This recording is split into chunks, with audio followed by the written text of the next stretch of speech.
So we're just kind of looking at that, looking at the steps in parenting of letting go of children. It's an article on parenting in Mothering Magazine, part of it written by a librarian, where she says, "Children are like books on loan. We can lose them. We can be distracted from reading them during the time allotted. We can retain them beyond their due dates and pay the penalty. Or we can read and enjoy them while they are with us. What we cannot do is keep them." Isn't that lovely?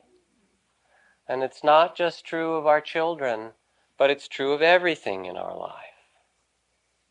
So the art of parenting wisely, or the art of living, is the art of being present for things as they evolve and change and grow, as our children grow, as our relationships grow, as the earth around us changes. And learning to listen to that law and live with it with a spirit of grace or ease and ability to let go. It's also the art of being able to see in the child, the adult, and the Buddha that's there in every child. Now, unfortunately, much of our contemporary education is not based in that direction. It's not so much an education of the spirit. It's oriented more toward scores on SATs and getting into good colleges or creating productive members of our society and good consumers to boot.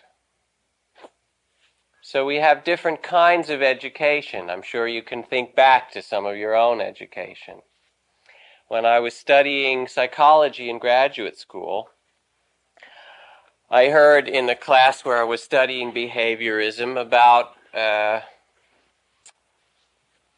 kind of education that was perpetrated on a professor by the students. It was a professor who was teaching basic behavioral psychology and operant conditioning and all of the stimulus response things that Madison Avenue and various other things know well. And what the students decided to do to this professor who was teaching about these things, when he was not in class one day, they made a little agreement. And this was a professor, a man who liked to pace back and forth in the room while he spoke. So what they did is they put two very small marks on the blackboard, on either end, either side. And as long as the professor paced within the marks, they would pay attention to him. But when he walked outside of the marks, then they would lower their eyes to look at their notes.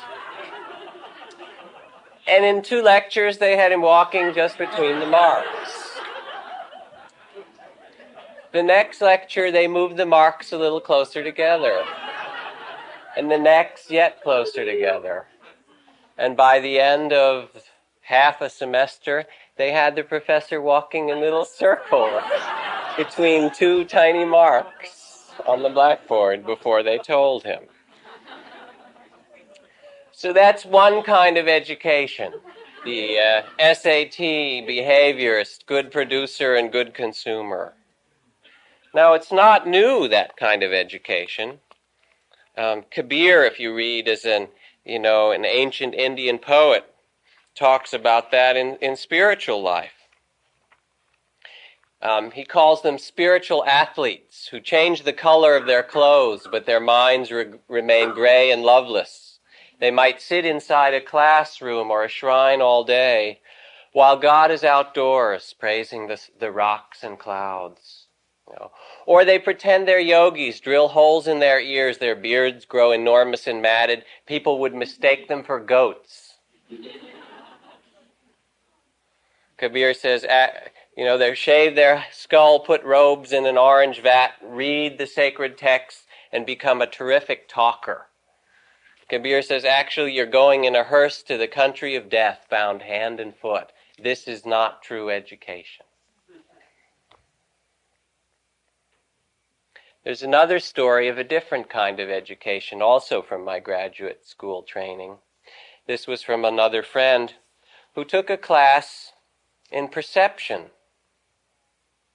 And they studied the various schools that have tried to describe what it means, this mystery of seeing or smelling or hearing or tasting. And people have all these words about it, although no one really understands it. The final exam in this class was an unusual one, however.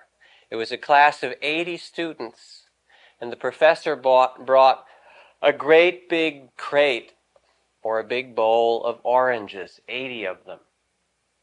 And students were asked to remove an orange and sit down and for an hour write about that orange. Everything they could write about it. How it sounded when they squished. He didn't tell them what to write, but you could write anything. How it sounded when you squished it. How it felt when you rubbed it against your skin. The nature of the little bumps and stipples on it. The smell, whatever you wished. So people were madly writing, hoping to get a good grade, of course. And then the hour was done, and he had them put all the oranges back together into the bowl or the crate. And he said, now the exam will begin. He said, I would like you all, and he mixed them around, to come up and find your orange. And the person who took that class said that they all did, and it was not very difficult. And after that time, she said, an orange was never the same to her again. Can you hear the differences in kinds of education?